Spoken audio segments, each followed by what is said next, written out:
guys dance talk. It could be Friday. It could be Friday. It could be, but you know, it's kind of, I don't know, it always feels different. You're right, it could be. So girls, we had such a strong storm yesterday that 2 of my neighbors' trees, and I'm talking about like they so tall, they're probably 100 years old, got ripped out of the ground and landed. Oh my God. And it's just the wind. I thought that my whole roof was going to get ripped off. Oh my God. I know you guys have also, didn't you guys have tornadoes a few months ago? Yeah, we had a tornado a couple of months ago, but it wasn't affecting my area where I live, but it was so weird to see the trees getting ripped out and just land on the floor of the ground. So, oh my God, it's kind of. I'm glad nothing happened. You look beautiful, by the way. You gotta give me a curls tutorial. My God. She's the best with her hair, that's for sure. So, how was your weekend? Anything new? Oh, wow. You know, my husband, he's like overachieving things. He thinks that I am, you know, just because I competed and won so many competitions, he thinks I'm good at everything. So he took me climbing yesterday. I mean, I'm talking about like climbing in like woods. And I looked at him and I'm like, are you serious? And he has this ropes happening and like hooks happening. And with his friend, they climbing up and they're like, okay, now your turn. And I was like, spider webs, no. Like, my husband already knows me so well by this point. He only thinks that I can dance. That's it. I was like, it's okay, you guys can climb. I could sit here in the rock and get some sunshine. Right. It's nice to watch them kind of I don't know, suffer. Well, I love outdoors, but not to the extreme that I'm gonna definitely hurt myself or, you know, anything like that. So I do it to the point where I know this is enough. I tried it, it's not my thing. All right, guys, I am gonna introduce our friend, and in order for us to get this recorded, oh yes, I just wanted to ask if you guys can mute yourselves, but all right. So I need my cheat sheet because she has way too many achievements. So we have Tatiana today. I'm just gonna do the last ones because those are the big ones. 3 times World Smooth Vice Champion, 3 times United States America Smooth Vice Champion, Dance Beat Smooth Tour Champion, World Peabody Vice Champion. I actually want to ask how was that? It looks so much fun. 2 times Blackpool American Smooth Bros medalist, and 2018 and 2019 it's a Dance Vision Awards. That's pretty much like Oscars of a dance industry, and there were 2 years in a row Couple of the Year. Welcome! Woo! Yay! Good morning! Oh, I prepared music for my intro. Hello. Oh yeah, this is so hilarious. My mom, she couldn't figure out the Zoom thing, and now she's standing with a pillow next to me and with a cup of coffee. I'm not gonna show it to her because she didn't do her makeup, but this is just so funny. I mean, girls, how are you? Good. How are you doing, beautiful? I am very good. I'm horrible in the morning, so thank you very much for waking me up so early. Early? I have a quarantine schedule right now where I go to bed super late. I don't know. I've been always like a person who hates mornings, and I'm way more active in the night. So at least something had to wake me up early than I usually do. I remember when I texted you for to invite you, and it was like maybe 6:30, and you replied, it was like after 11, and your reply was, why so early? Well, Exactly. that's the only time it changes from your competitive career, because I know that you just retired. Congratulations on that. And we're going to talk more about it in a moment. But I remember when I retired, I had the same schedule, like, because you compete so late, you kind of have that adrenaline in the evenings, and in the mornings you're kind of dragging around.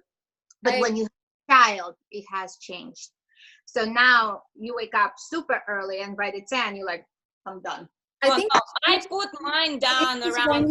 When you finish, your career changes, and either you have a child or you want to figure out how to be more productive, like for your business. That's also what changes you in the morning. But when you're competing, I think you almost have to be active at night. Otherwise, it's just, you're going to be like fast asleep when you have to compete. That doesn't work. So I completely get it.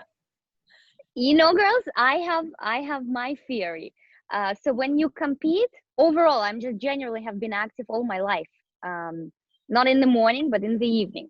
But nowadays, I think quarantine changed me, not the fact that I retired. Because before, we had to either work in the morning or practice in the morning. Now I don't really have to. I do teach online, but all the lessons are way later afternoon. That's why it's fine for me. I can sleep a little bit longer. But I don't think it's gonna change. I hate mornings in any case, and I push myself all the time to wake up if I have to. But if I don't, it can go on and on.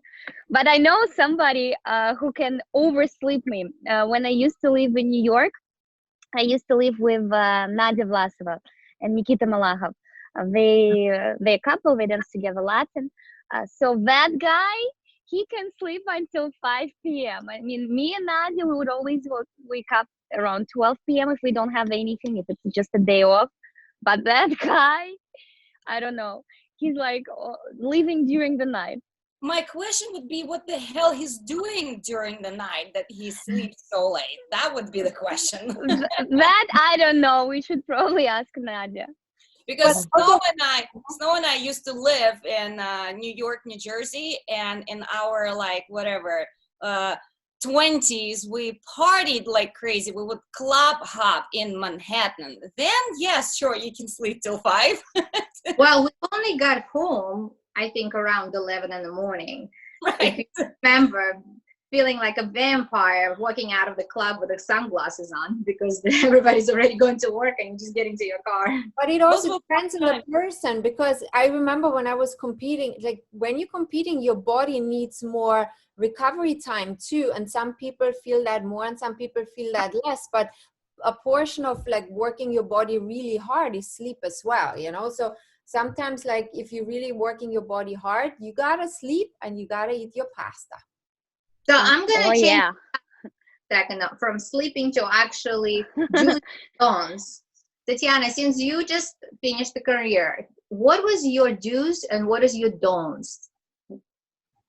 Right now or before? No, just like when you competed. What would be the advice that you can give to younger generation who is still in the game, or to some of the students who is trying to compete and it takes it as a hobby? I would say, number one, don't waste your time on miscommunication. So this is the number one priority, I think, in any type of relationship, partnership as well. If you argue half of the practice time, I mean, it's just a wasted time. And I think I hate that the most. If you can communicate with your partner, you need to either figure out what's wrong with you or find another way to talk to your partner. That's number one. Number two, don't be scared to try new things, because only when you put yourself in that uncomfortable position or when you push your boundaries, that's when you achieve the highest of your possibilities, the highest point. And number three, don't be lazy. Get up and do things because somebody else is already doing it. So if you don't want to miss the opportunity or chance, you have to work harder than everybody else, practice more than everybody else, you know, think deeper than everybody else. I mean, that was my vision on things, not only in dancing, in life as well. And I think that was partially why I succeeded in such a short period of time. I have a question, actually. Pretty much all of us. Snow, just- you danced rhythm by the end of the career. I danced rhythm. Babette danced smooth. So we all come from an outbringing of a 10 dance, Latin and standard, just like you are. So my question would be, what was your experience for the first time switching to smooth and dancing it? Because I remember seeing you dancing your first competition with Max, and for me it was like extra special because he used to dance with Yulia Baranovsky, and she's one of my best friends. And I was like, oh, I want to see a new partner. Who's the new partner? So how was your experience? What you felt about it? And I mean, if you ask me about the first competition, it was horrible, like total disaster. Number one, for a long time, I would say 2 or 3 months, when I was already dancing this style, I would be honest with you, I didn't know why am I doing it. I didn't respect the style. I didn't understand why I choose to do it. And for me, first of all, it felt kind of easy on the practice, compared to, let's say, Latin, when I felt it required more physical abilities. So for me, switching from 10 dance to smooth to 4 dances, I was like, piece of cake, I got this, guys. Let me show you. But then you come out on the floor and then you see people flying. And I remember that was the first competition in so many years where my legs were shaking like crazy. Felt like those little puppies who are scared of everything. And all I can remember is legs like this flying in front of my eyes, hands. And of course, I think in smooth, the guys, they should maneuver the most, because that style has such a huge volume, and you also detach from your partner a lot, and the skills of maneuvering on that during that time wasn't as good as maybe nowadays. I agree, because I have the same experience. The first time I went out onto that big smooth floor, it was, oh my God, it was going so fast around the floor, and you needed so much floor craft. And where's my partner? It was challenging. It was very differently challenging than the other styles. And I also, me personally, I started to learn not to compare it, but I went through the same struggle of trying to find my standard and my Latin before I realized you shouldn't. You have to take it as something complete else. So I relate to you there very much. Yeah, I think floor craft in smooth, it's hard as compared to other styles, especially if you've never done that style before. It's different. It's not difficult, just different. So did it switch for you afterwards? Like, because you start like, this is how I felt when I started, but then you finally into it, you're competing and you're like, oh. So did that switch your opinion about what the style is? Because it's so beautiful. Oh, absolutely changed. And with the experience, with the more competitions, with the big exposure, people started recognizing me as a different dancer. And I realized that not that many people knew who was Tatiana Seliverstova when I did 10 dances, even though I had a 10 dance amateur title. When you're amateur, you think, oh, this is the end of the world. But honestly, only when you turn to the professionals, that's when people really start looking at you as a dancer, in America at least. In Europe, it was a little bit different. But here, I think because people really started seeing and saying that style gave me, it's like a, blow the flower. And she started to open up. And with all the comments, including negative comments and a lot of good comments, I started loving it. I was like, yeah, this is maybe real me. Maybe in this style, I combine all my knowledges and I just open up to the world as a creature. It definitely looked like it made you stronger and blossom you. Like you became yourself, even through your costumes and through your look. You just became, I would say, like a royalty in that dance. Thank you. Yeah, I think. Yeah, go ahead. No, I was just, Snow mentioned the costumes and everything, and that was like one of my questions, because at some point we actually also made all of our costumes ourselves and designed it. I mean, Snow is sisters with Lena from Linik. She made she bedazzled bunch of my costumes, but we always worked as a team, right? So for me, one of my questions was, because you always had that unique look, you know, like a daring look. It's very, like, I relate to it very much, because I had always crazy ideas for the costumes, birds and all kind of stuff, right? So where do you draw it? Is that something that you work with your team and you're like, that's what I want? Or is it someone behind you who says, hey, listen, this what will look good on you? How does the process work for you? So number one thing, of course, all the ideas were coming from me. I am the person who is constantly looking for inspirations in the different types of art. And sometimes if I go to the concert or I see a movie which really gets me inspired, that can give me a vision of how I would like to look on the floor, or inspire me to create something new, or maybe copy a piece. And then with that crazy idea, I come to the practice first.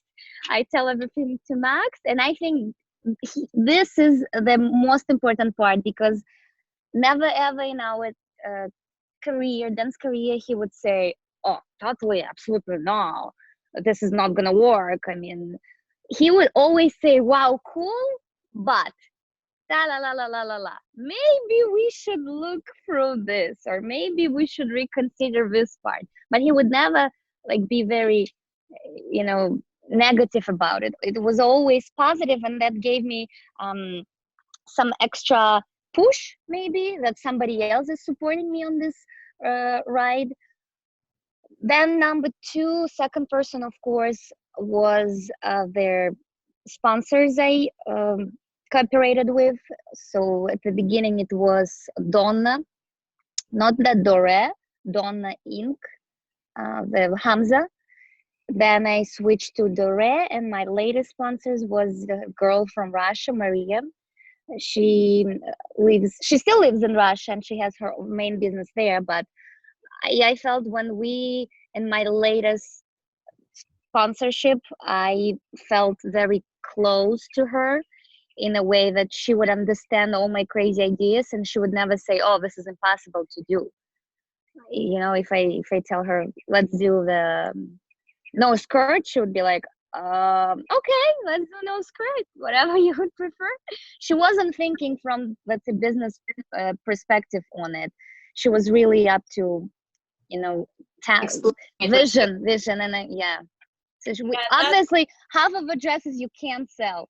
Not everybody can wear my dresses, and I really appreciate her work, that he didn't think of that side too much. But you know what? They've been selling as well.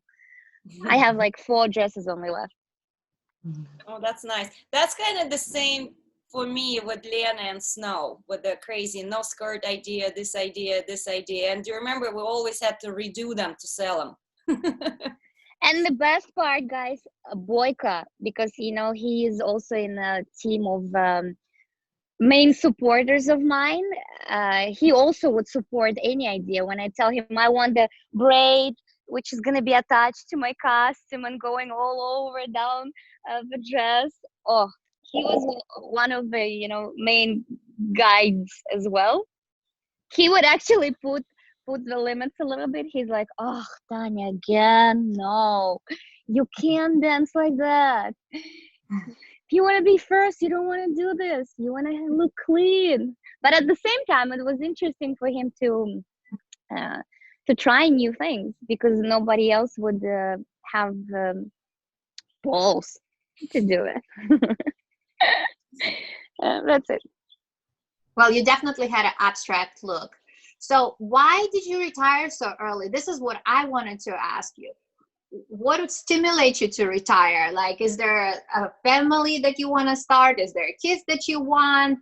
What is the next thing in your career? What are you doing? Okay, so the most common question I must say right now. Number one, I'm an old soul and I don't think I retired early. I think everybody has their own time. And mostly, of course, that decision was made by Max. He is 11 years older than I. He's absolutely ready for family. His priorities in life are a little bit different from mine at this point because of the age difference. And I would say if we would continue dancing, I would pull one more year maybe. I get tired of the same things in life, and I have the whole list of the things I want to try, including acting, TV, entertainment, stuff like that. Like I want to really try to see if I can push the trigger, or how do you pull the trigger, pull the trigger, and throw myself again into this ocean of a new world where I'm gonna have to struggle a little bit and basically challenge myself and see if I can succeed in something else.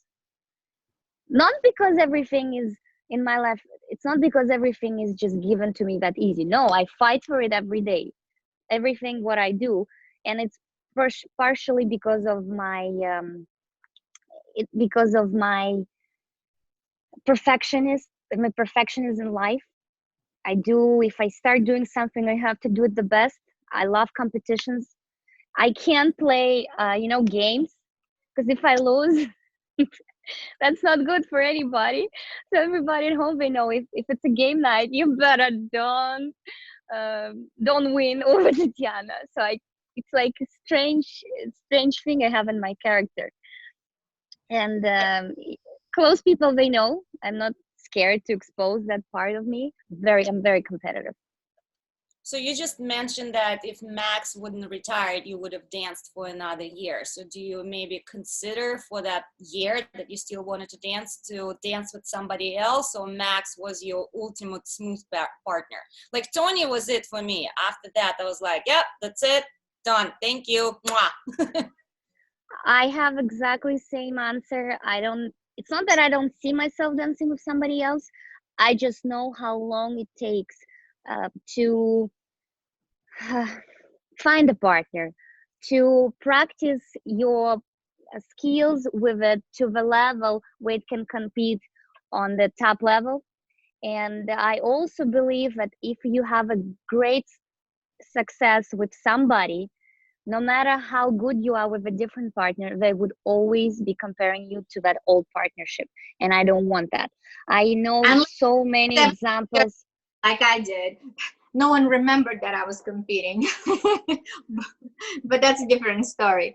Because, I competed in my 20s and then took 17 years off and then came back with another partner. And it happened spontaneously, truly. Mm-hmm. So don't ever say never, because you never know. Maybe that special guy will be just around the corner in a couple of years.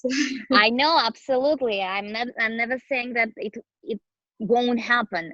Of course, if things happen, they happen. For now, I don't have a feeling that I do want to go back and practice.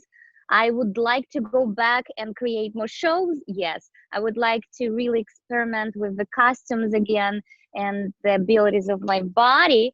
But that routine of the competition, practice, taking lessons, tan, hair, I'm a bit over it. So we have a question from Megan. She's asking, what's the average practice time every day as a pro?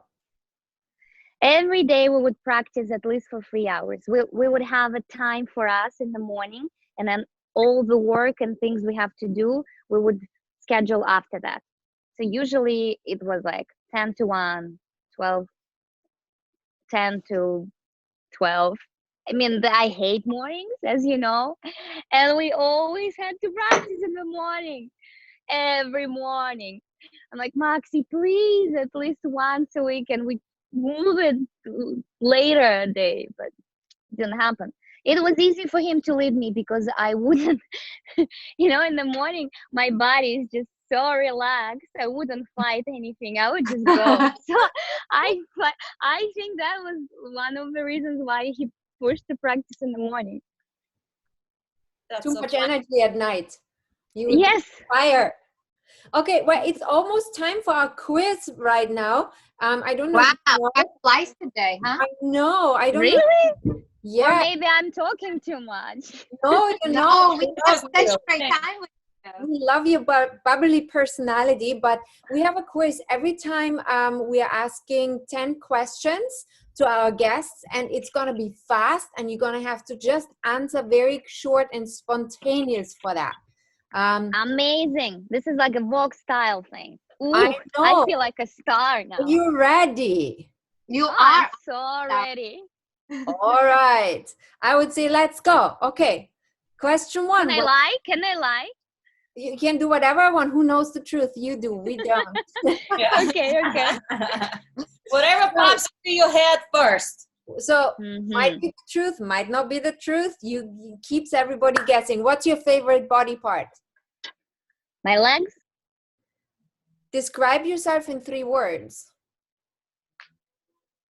Hardworking, loyal, innovative. What drives you absolutely crazy? In people or in life? You choose. Oh, I know. It's when people who complain and don't do anything about it. So the laziness, I guess. What is your useless talent? Useless talent. I mean, I can touch my nose with a toe. I don't know why. This is one of them.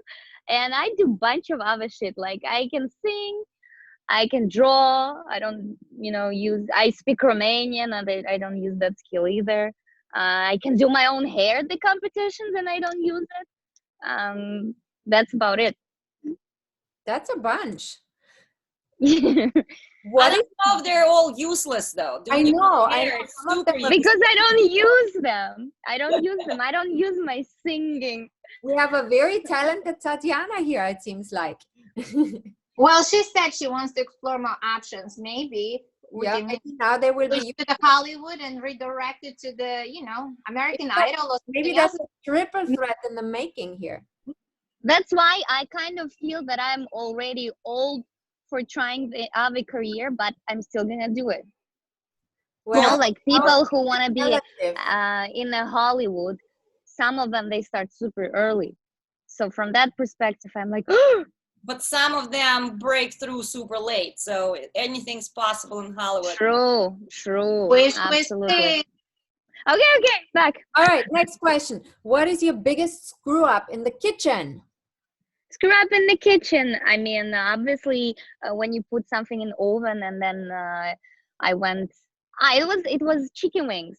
I'm very good in cooking chicken wings, but once I was so busy with my I don't remember with what, but when I came, you know what happens when you don't take something from the oven on time.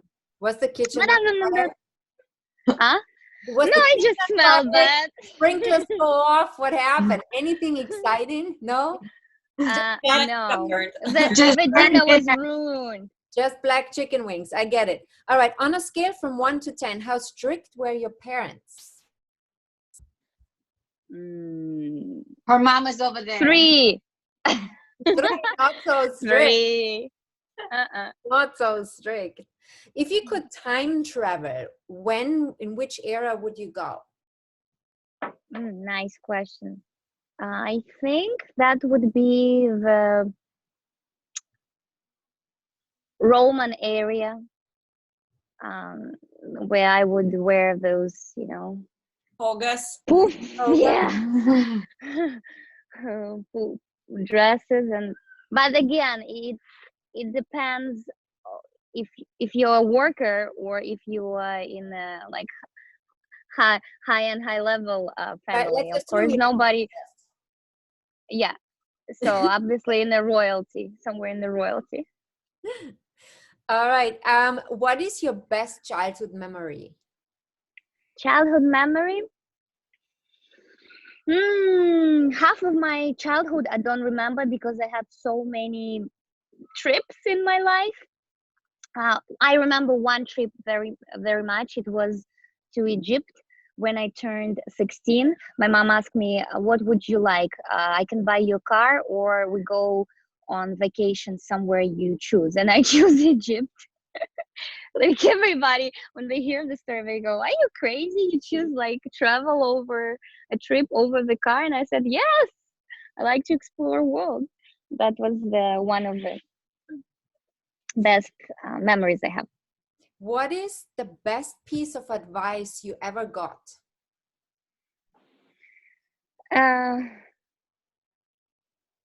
Don't let anybody to tell you how to live your life. Okay. And if you could shop for free at any store, which store would you choose? Oh, this is painful right now. I'm a shopaholic, guys. Of course, I would choose something where I can buy different designers like a Nordstrom Rack or Saks Fifth Avenue. But if you ask me about if I would have to name one store, it would be Balmain. Okay. All right. That was your 10 questions. Awesome. Woohoo! Yay! 5 this That's one. like 2. We still had to discuss few. It didn't just go as fast, right? Oh, All right. Whoever is watching, guys, you know the drill by now. This is your last time to ask the question and type it there on the right. But let me see who is watching. Oh, yeah, I see it now. Watching. But while you're coming up with the questions, I have a question. So as I was searching online, all your beautiful titles and bio and pictures and all that wonderful stuff, I stumbled upon the video, which sadly to say I didn't get the chance to watch, but I'm curious about it. It was dance topic that no one wants to talk about. What was it about? Yes, it was one of the lectures we had to do for Dance Vision, and I wanted to come up with an unusual type of lecture, because everybody kind of do what we can at this point, either give a routine or a little bit of a technique. And I decided for one of the lectures to bring Max in it, and when we sat down together discussing what we would like to give people, he goes, why don't we talk about things where people usually don't feel comfortable talking about. And we just choose 4 questions. One of them was why some of the teachers get paid so much, why it's so expensive to do pro-am. Another question we were discussing, and we were giving our opinions, what to do if you have crush on your teacher or your partner, what should you do about it? And what was there, something else, it was like what if we had a whole list, but we picked 4. I don't remember exactly what else was there, but the whole point was for people who listen to us, if they have questions, to ask us directly. And mamma mia, guys, I had such a funny questions. Like, for example, I give you just one example. One lady, no names, I'm not gonna mention names, one lady texted me that she had this problem a couple years ago when she started dancing with her pro-am teacher, and when she danced in a contact, she didn't feel that he was wearing underwear, and she was struggling of either ask him, maybe he's wearing like not the tight underwear, or the ones which are like shorts, or maybe he's not wearing underwear, but she didn't feel comfortable to ask him. And thank God she had the other teacher, the girl instructor, and she chat with her. And then one day that girl brought that conversation in during the coaching, and he was a bit in shock. And after that he started putting the underwear on or whatever. Oh my God, that's a silly one. And under him. So things like that, you know what I mean? And we all have them. I mean, or how many times we wanted to run to the toilet before we have to enter the floor at the competition. Oh my God. Every time. You're very nervous, your bladder starts to let go, so you run every 5 minutes, right? Yes. It happens every time, and I literally remember every comp. I'm like, okay, I'm gonna go to the bathroom before I put my costume on. But as soon as you put your costume on and go downstairs, you're like, I gotta go to the bathroom. Yeah, I remember that. All right. Well, this was so awesome to chit chat with you. Thank you for joining us. Snejana, do you want to introduce our new tomorrow's guest? Tatiana, you actually talked about him today. Yes. Whoa. Tatiana has mentioned next Friday, which is this Friday, we have an amazing Boyko. He is one of the best hairstylists I've ever met in my life. I mean, talk about meeting him in New York. He said, are you going out like that? And I said, yeah. And he goes, no, you're not. Sit in a chair. And totally styled me a mohawk and did this all wild look and definitely made me very trendy. So I'm super, super excited to introduce Boyko for this Friday. Please prepare all your questions for makeup and hair and tanning or any other styling.